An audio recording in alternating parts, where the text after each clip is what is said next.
Kahapon mga katropa natala no sa trading ang pinaka gitawag nila may gala nga pinakaubos sa kasay's the weakest in history.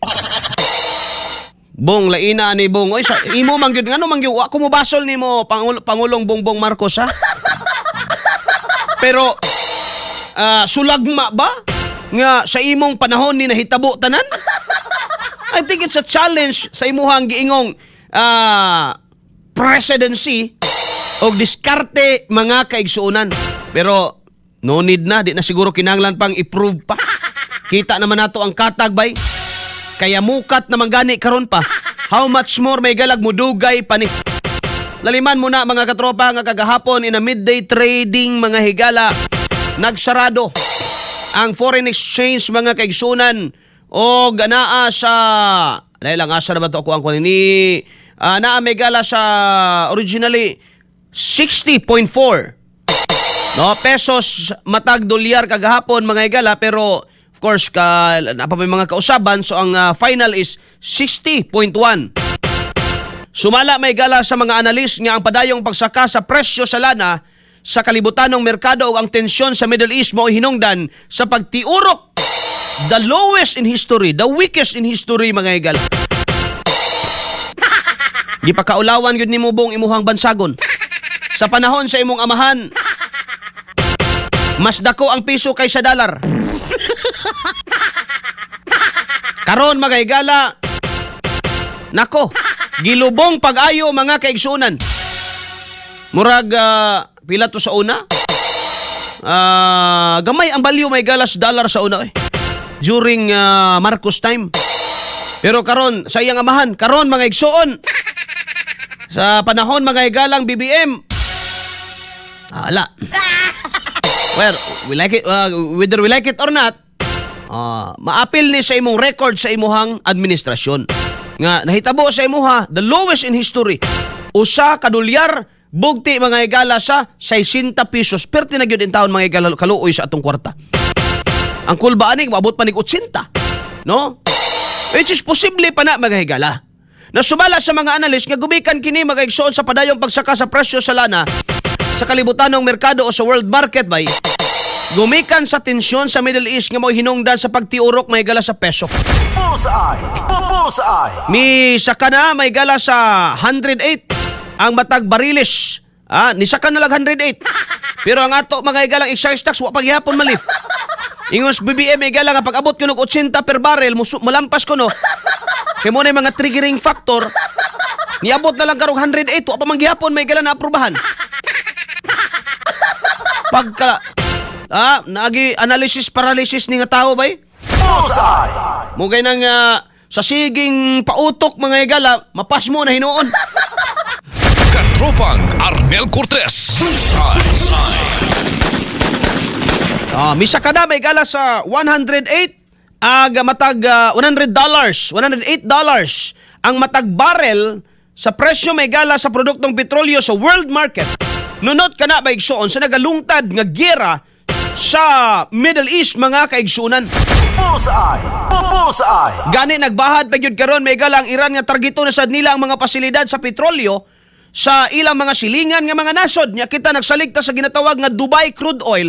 Bullseye! Bullseye! Kaya mo man na ginapanghinambog nato, daw bi karon nga ingon mga higala ang gibirahan naman gani ang Saudi, ang Qatar gibirahan na sad mga kaigsuunan. Nga dagkong bahin may gala sa mga kinibang mga gas facilities mga igsuon ang gipang bumbahan karon mga higala sa Iran. Ang ibang bumbahan karon mga higala sa Iran. No, dili lang basta-basta na mga military base na, kundi dili kana na may galang naga-produce og oil nga gikinahanglan sa tibuok kalibutan. Bullseye! Bullseye! Naabay mensahe gusto ipaabot mga higala ang Iran? No, we will suffer with our partnership mga higala with the US. Unay gusto manggod sa Amerika mga kaigsunan. I mean, naanad manggod ta nga ang Amerika is a friend. No? Nga naman, natatak man guna sa atoa sa kasaysayan mga kaigsuunan. No? Pero kung imong balikan ang atong history bay, kung nagbasa lang gyud kas Philippine history, unang-una sa tanan, gitraidor ba yata sa Amerika mga kaigsuunan? Naay nahitabo nga Treaty of Paris mga higala, kundiin gipalit og $20,000 ang Pilipinas gibaligya sa Spain to the United States of America. It was not a war. Dili to mga higala gira. It was a mock war. Gira-gira ra to. Dito sa Intramuros mga higala, o ang mga sundalong gipamutang dito patay ng daan. No? Ginirahay kunuhay ang Amerika ug Espanya, and then right after mga higala, nisibat ang mga Espanyol. No? Unang-una mga higala, we were deceived. Giilad ta mga kaigsuunan. Ikaduha may igsoon, giilad gihapon.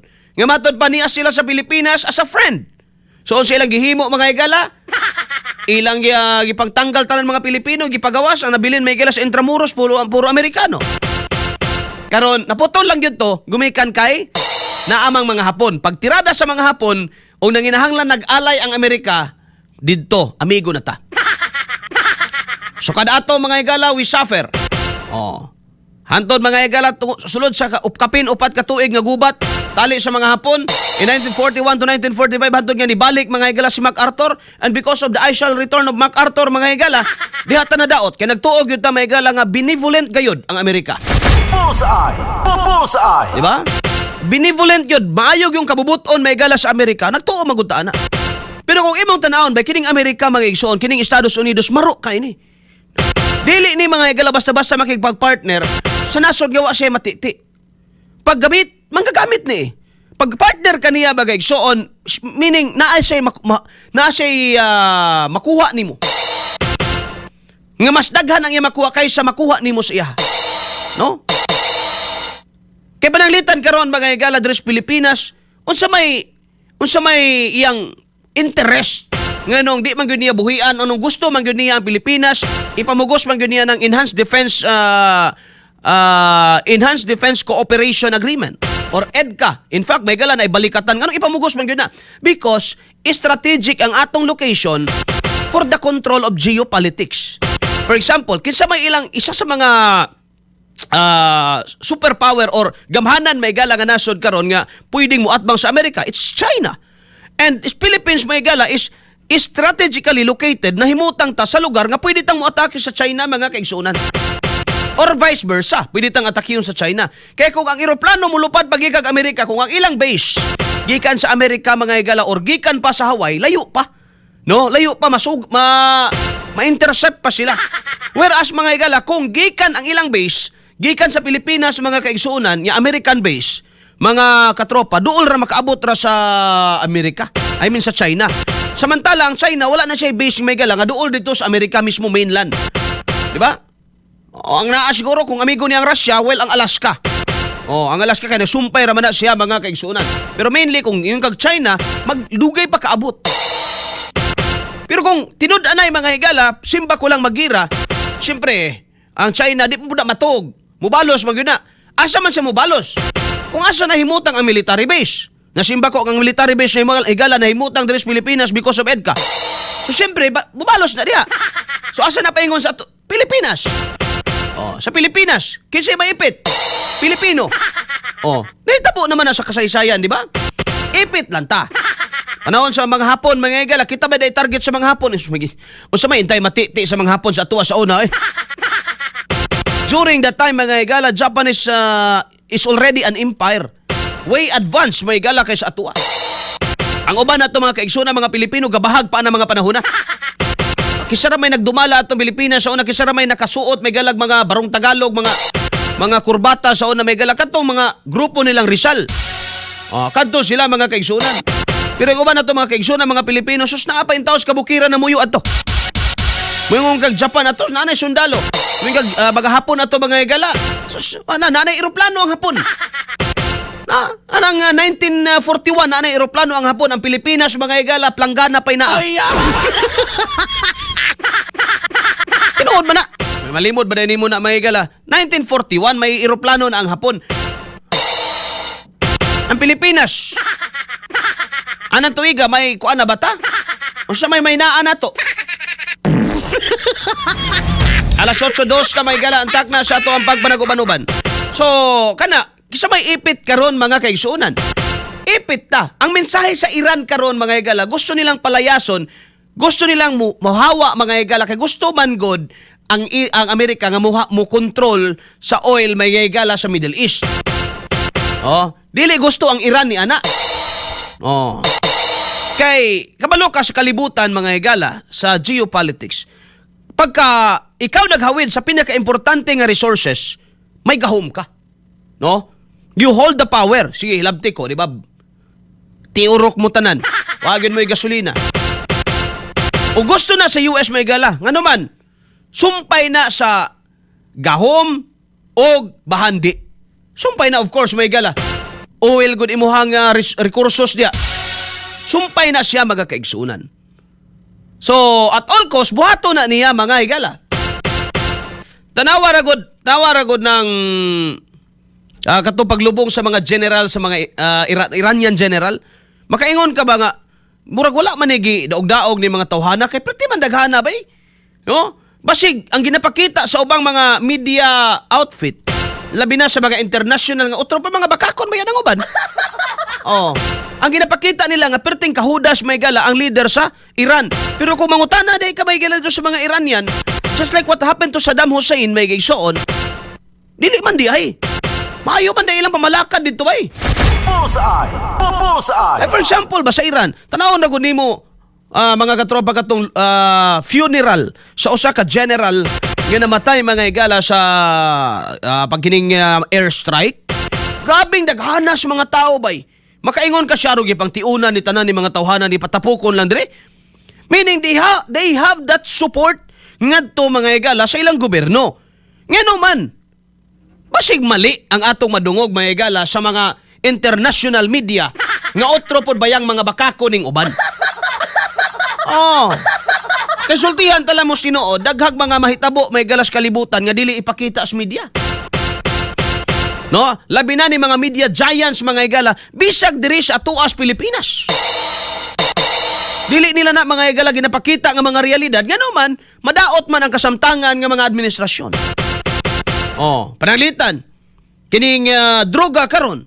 Unsa may ginapakita nato? Naay nadakpan nga mga linibo-libo, kinilo-kilo, sako-sako nga mga droga kuno mga igala. Okay, tama na diya.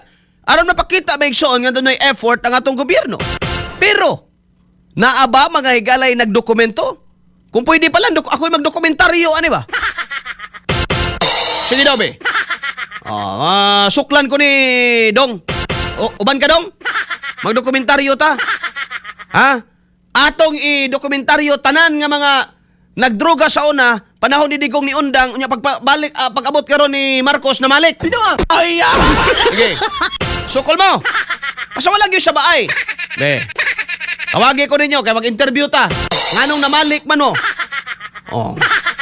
Gipakita ba na mga igala sa ubang mga media? Wala. Dili na ipakita baga kaigsunan ngano man.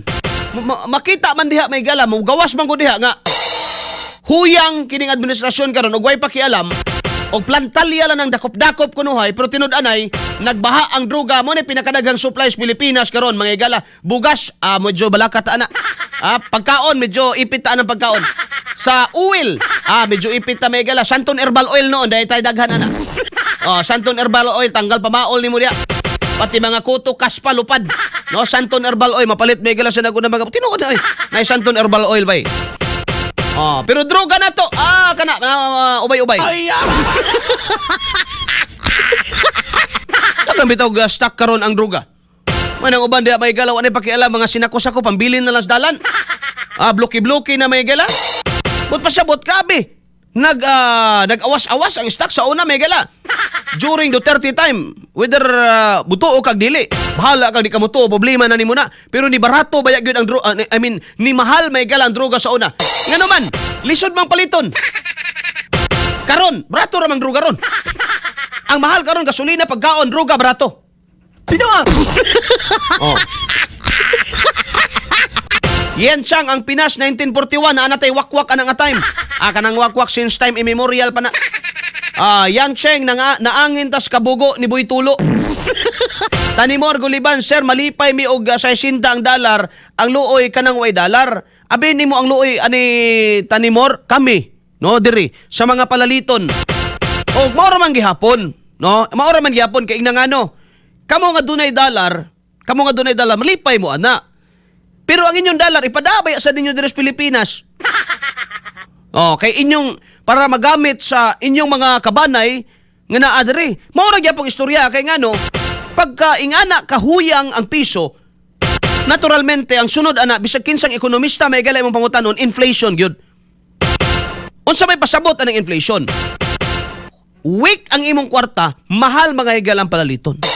Ngano man? Kay sa importation nga may higalang nga patakaran, for example, sa krudo, dili ta kapalit og krudo, mga higala, or oil, sa may tawag na mga higala, petroleum, dili ta kapalit using our own money. No, kay mao na standard, mga kaigsuunan. We cannot buy using 1,000 peso bill. Makapalit lang ta using dollar. O naman standards binaylo ay. Dolyares gyud. So, kinahanglan sa tag-dollar mga higala. Kulang man. So mamalit gyud ta. Mamaylo gyud ta mga higala, mamaylo gyud ta. Pila may ibaylo na to sa usa ka dolyares aron nga makakuha tag usa ka dolyares mga higala. Labi na karon kay taas man 60 pesos. Meaning mahurot na nga tong tinigom kwarta di may gala diri sa tos Pilipinas kay ibaylo lang na to para lang yun. Di karon may gala da scarcity na to. Mo na may tabo. So kung naatay dolyares atong ibaylos piso unya atong taguan. Kana medyo ganado ta pero mo ra gyapon istorya ha, mahurot man gyapon.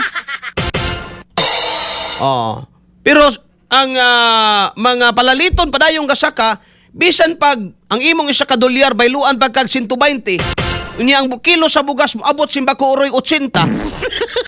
40 na lay bilin nimo ang tinapatag 26, 25 may galang presyo. Pila na lay imuha mga kaigsunan kuan na lang. 16 na lang mga igala imuhang bilin o 15. 15 na lang. Ang mantika mga igala tag Jace ang pinakagamay putos. 5 na lang mga igsoon. Ay! So manghinaot lang ta pananglitan mo abot mga igala bugas o 80 be. Aber kay 60 naman doon ang uban 65. Nya mo abot nag 80. Unya ang gasolina may gala mo abot og 120.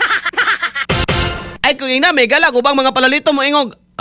Standby lang mi. Di lang mi mo lihok. Kay para di mo di mo maglisod.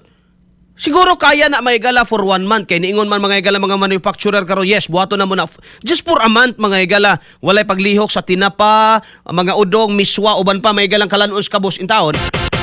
So ang mga retailer di pud pwedeng magpasaka kay ngano man diris kumprahanan wa galihok ang presyo. Munang igmat mo kana mga groceryhan pangutan-an ninyo na kay basin og nagbuot-buot sa silang pasaka diha mga igsoon. No, nagbuot-buot sa silang pasaka diha. Wa pay paglihok karon may galabos sa day sultis DTI. Kay ay na muglaon pag mabantayan pa ng Marcos. Bantay si Marcos anang iyang sipon nga motulo nga nara sa ilawom siyang ilong. Ay! Kamo pa hinuong kalayo niya sa inyo ha. Ay! Wa gani kabantay si Marcos may gala siyang sipon nga nitulo dalag kalit nga nara ilawom siyang ilong. Ay! Kani pag kalisod nimo diha nga naarkas kalayo nimo. Ayaw na lagdaho, mintaw na di ka masakitan mga higala. Bullseye! Cellphone Plus Gold, mapalit sa mga butika sa inyong lugar.